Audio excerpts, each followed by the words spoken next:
At para naman sa ating presyong palengke, nako, update tayo sa presyo ng bigas. Napakalungkot ngayon kasi nga tuloy-tuloy ang pagtaas ng presyo ng bigas. Ang pinakamura ng bigas ngayon ay nasa 49 pesos ang pinakamababa at ang pinakamahal naman ay nasa 55 pesos hanggang 59 pesos.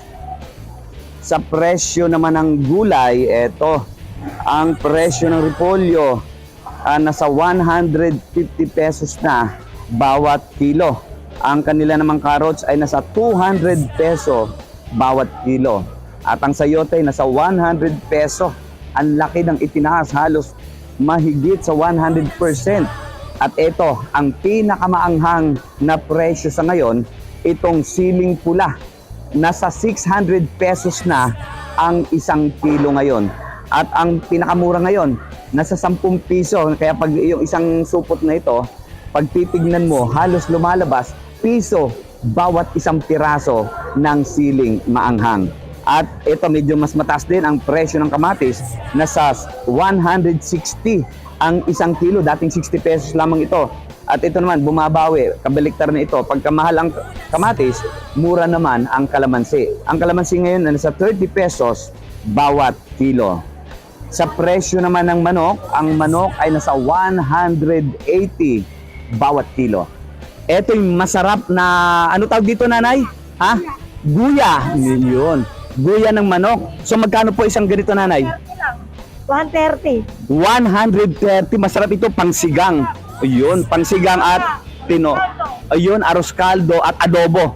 Ayun, masarap po ito. Okay, adobong tuyo. Ano po pangalan ni nanay? Baby. Si Nanay Baby. Okay. At sa presyo naman ng isda, samahan nyo ako, alamin natin kung magkano ang presyo ng isda ngayon.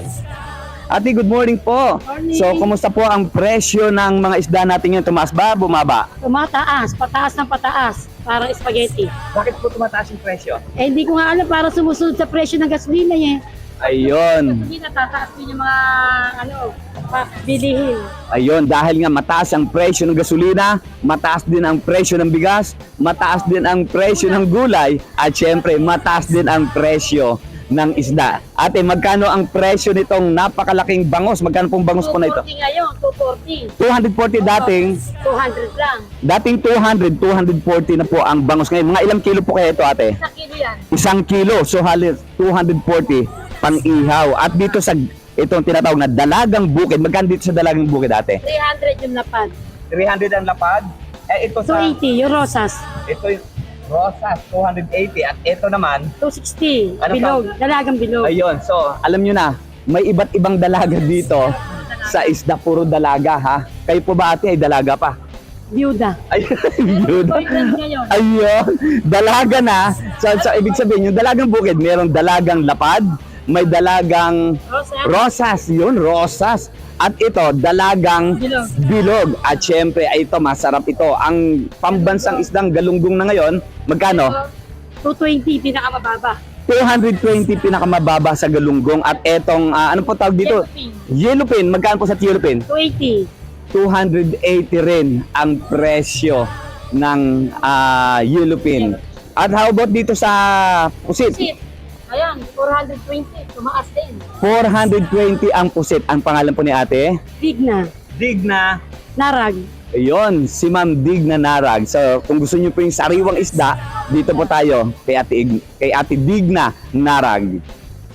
At yan ang ating presyong palengke kasama si Jeff Gonzalez, Smile Super 23rd, para sa Balitang Unang Sigaw.